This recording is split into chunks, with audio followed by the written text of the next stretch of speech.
Welcome to What's the Scenario with PLRB, where we explore claims and coverage scenarios relevant to insurance professionals. I'm Alicia Watling. I'm Tim Havler. And I'm Mike Brode. Okay, Tim, what's the scenario? A derecho swept through Iowa, damaging the Wait, a what? insured's siding. Who's that? A derecho. Does nobody know what a derecho is? Some kind of crazy outlaw That's south des- of the border? That sounds like Desperado. A violent, quick thunderstorm. Oh, You see them going across on like a arc pattern across the radar, and they're wow. nasty. Lots of wind. So, All right. swept through Iowa, damaging the insured's siding, and it's going to require a complete removal and replacement of the existing siding. Contractor informed the adjuster that the siding contains asbestos.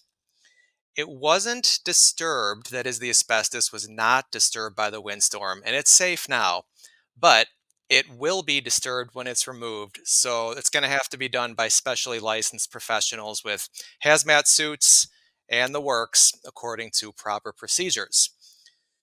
The adjuster handling the claim is willing to pay for the siding replacement. However, she's not sure about all of those extra costs to handle and contain the asbestos.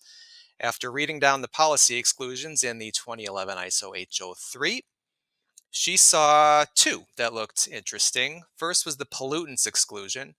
Second was the Ordinance or Law Exclusion.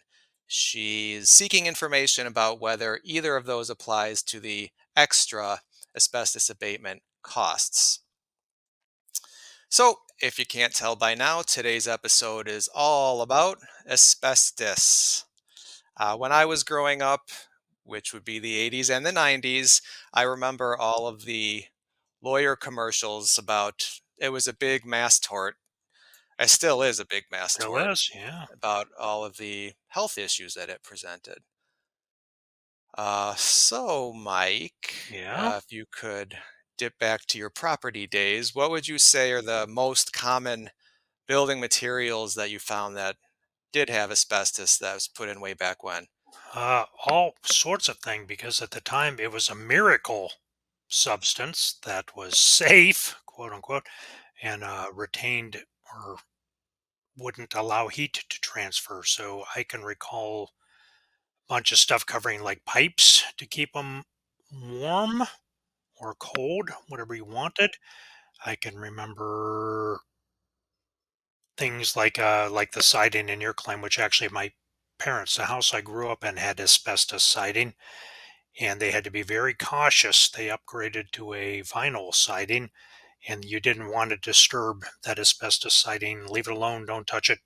Cover it up with the vinyl siding, but don't move, twist, change, alter anything, because once it gets released, it's very dangerous. But ton of building materials, anything where you wanted to make it heat resistant, had asbestos in it. Any kind of industrial area that, again, you want to retain heat had asbestos in it. Brakes in cars, all sorts of things had asbestos. It was everywhere, Tim, everywhere. Yeah, it still is too. And just some history factoids. Even in the late 1800s, there were some suspicions that it was harmful, but it really wasn't until the 50s and the 60s that it really became clear. And then the 70s, you had the EPA and the environmental movement started to be regulated. And then regulations have just strengthened from since the 70s all the way through today. Darn EPA ruining everything. Asbestos and lead in our pencils. Rude. Can't drink water out of a hose anymore. I know. Jeez. Oh, you're not supposed to do that? Oh, Hey, well, I guess Made it's me the man I am today, Tim. I guess it's a safety issue or whatever. strength you up, yeah. So there's federal and state laws that apply to asbestos. OSHA has all sorts of workplace exposure limits. EPA, Alicia, has a program for demolition and removal jobs.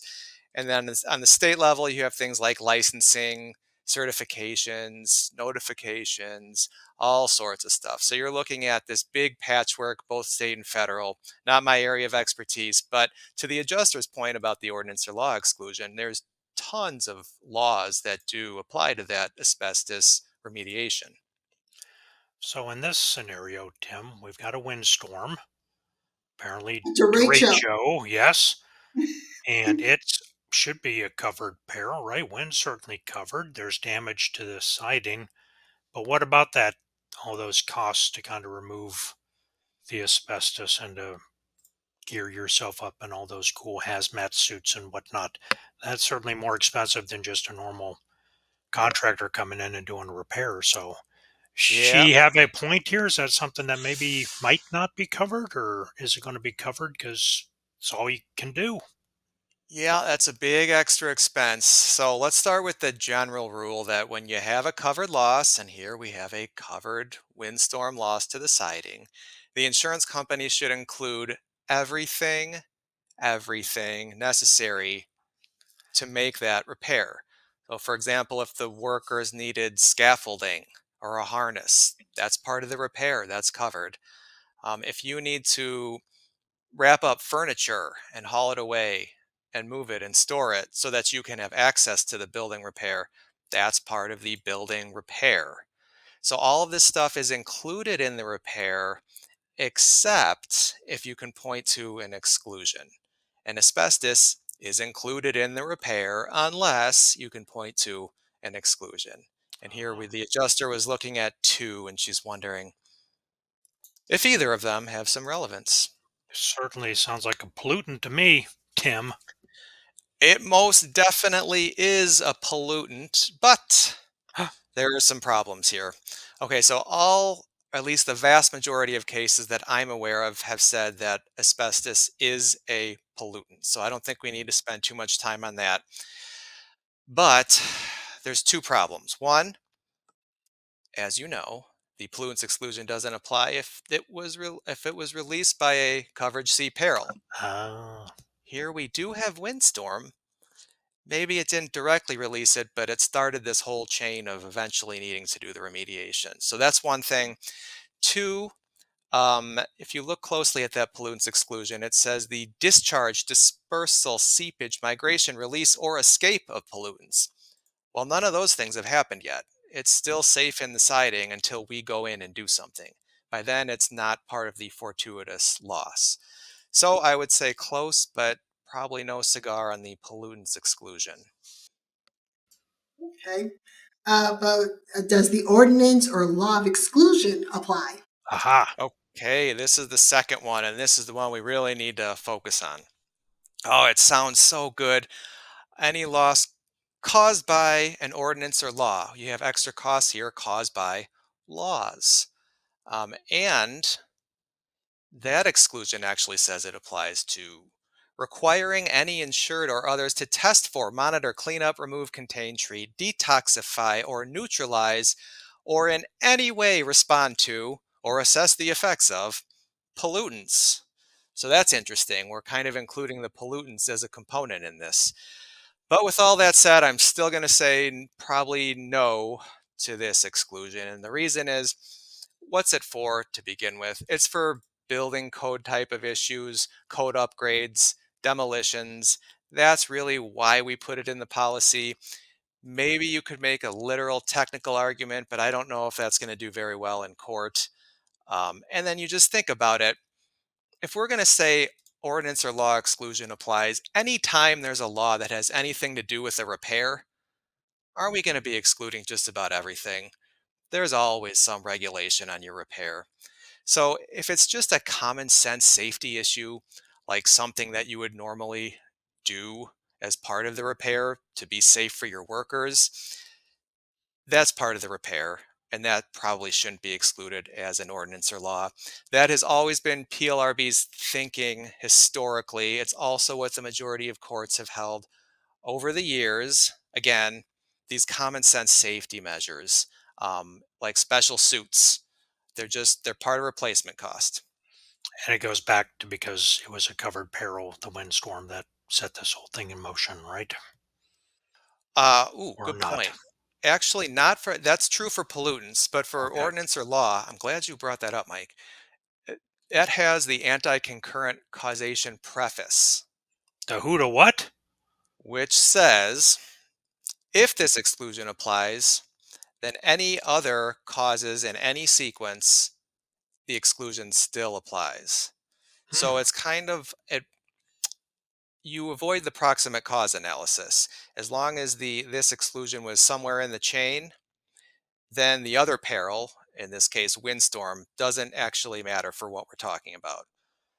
So for ordinance or law, again, the reason it doesn't apply has to do with the safety aspect rather than the proximate cause aspect. Okay. It seems like asbestos is a big deal for CLG or CGL liability claims. Yes, yes, it is. And our scenario here is a first party claim. Asbestos is probably a bigger deal for third party liability. I would defer to Mike or one of our liability experts here to maybe that can be a podcast that someone can do. Aha. Because it did turn into, like we said before, one of those mass torts like tobacco, Agent Orange. What were some of the other ones? But Oh, now it's all the water at Camp Lejeune. I can't. oh, Camp Oh, yeah. Lejeune. I get spammed for Camp Lejeune claims all the Yes. time. Yeah, there have been billions and billions in those liability payouts for asbestos. So, yeah, that'd be a great episode for the Yeah. future. How about this one, Tim? What if we had hmm some specific language in our policy that said, hey, we're not covering anything on a first party loss that has anything whatsoever to do with asbestos? We're just not covering it. Would something Yeah, like I, that I maybe love apply? But, I love that question. I think it's worth a shot. all right. Um, if there was, so you put a separate line item exclusion in the policy, and you just make it so that it's so clear that you can't argue around it. In no uncertain terms, asbestos remediation, it's not covered unless, or even if it's part of an otherwise covered repair, no matter the underlying cause, et cetera, et cetera, et cetera. It's not industry standard, but I have seen maybe 3 or 4 times over my career here, I've seen something like that. I don't believe that's been tested in court, but courts, if something is really clear like that and unambiguous, they do usually tend to enforce it. I don't see anything in that that would be particularly against public policy. Plainly worded exclusion in the policy. Sure, I say why not? Again, I have no case law to back that up, Yeah. but could Or be could could be be on too. the table. Maybe not an exclusion, but just saying, hey, we'll limit it to $10,000 or Sure, $25,000, something like something like like that. mold or something Yep. like we'll give you a limited amount. All right, so Tim, what can we take away from this scenario? To recap, wind damaged siding in Iowa needs special procedures at an extra cost Oh, now you don't want to say derecho? for asbestos remediation due to a derecho. There you go. Although I got to be patient. asbestos, no, I added that in. Although asbestos is usually considered a pollutant, the pollutants exclusion won't apply here for 2 reasons. One, asbestos wasn't released during the loss event, and two, the loss was caused by windstorm, a coverage C named peril. A good argument can be made that the ordinance or law exclusion also will not apply, because even though special procedures are mandated by law, it's the severe safety issue, not the law, which is ultimately the reason for the special procedures. So our adjuster will likely provide coverage for both the siding replacement and the asbestos remediation costs as replacement costs under the 2011 ISO HO3. And finally, Mike, where can an adjuster go to learn more? Well, like always, Tim, they can come right to you and ask a They question. sure can. Yep, Aha! absolutely.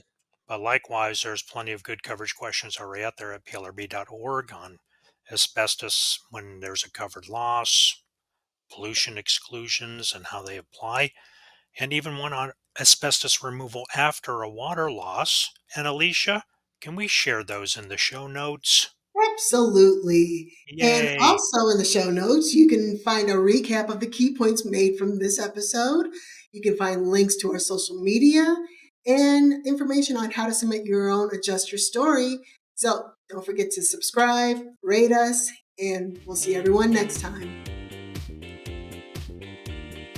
The views and opinions expressed in this resource are those of the individual speaker and not necessarily those of the Property and Liability Resource Bureau, its membership, or any organization with which the presenter is employed or affiliated. The information, ideas, and opinions are presented as information only and not as legal advice or offers of representation. Individual policy language and state laws vary, and listeners should rely on guidance from their companies and counsel as appropriate.